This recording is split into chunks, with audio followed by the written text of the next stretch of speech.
Anxiety is a superpower through the eyes of the CIA. I would take somebody with anxiety any day over somebody without anxiety because anxiety keeps you alive. So they need to inoculate themselves as well. Inoculate. And inoculate means expose yourself in controlled ways to fear. Very similar to the way you inoculate against COVID or you inoculate against the flu, right? You expose yourself to a strain that's weakened so that your body can gain some sort of familiarity with it. You do the same thing with fear.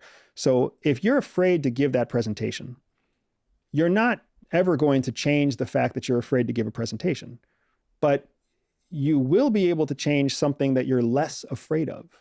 So if you're afraid of going to the gym, if you're afraid of eating at a certain restaurant down the street, if you're afraid of stepping out of your front door, if you're afraid of asking your friend their opinion about whether or not you're overweight, find something small where you are less afraid of this than you are of this other thing, and inoculate yourself with this. Like lean into the small fears, the fears that you already know are kind of irrational and simple. And if you can overcome those, what will happen is you will start to gain momentum. And the thing that you do to inoculate yourself is to know up front, you know you're going to have an emotional reaction. You already know it. It's the thing that you're afraid of.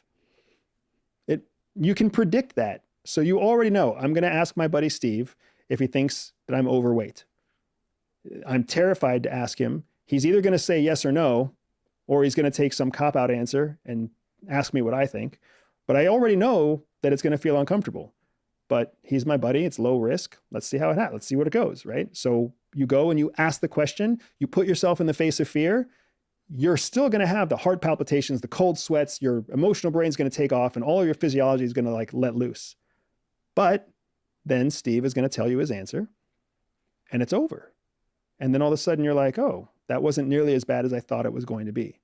And then when you do the same thing with your friend Jenny, and the same thing with your friend Bruce, and the same thing with your friend Robert, by the time Robert tells you his answer, your body's not reacting the same way as it did when you talked to Steve. Small inoculations are training your emotional brain to slow down and training your rational brain to speed up. So then you move on to the next most scary thing without going to the scariest of things. The person who's listening to this, who says to themselves, I'm scared, but I'll do it anyways, that's the person who deserves the opportunity to change their life.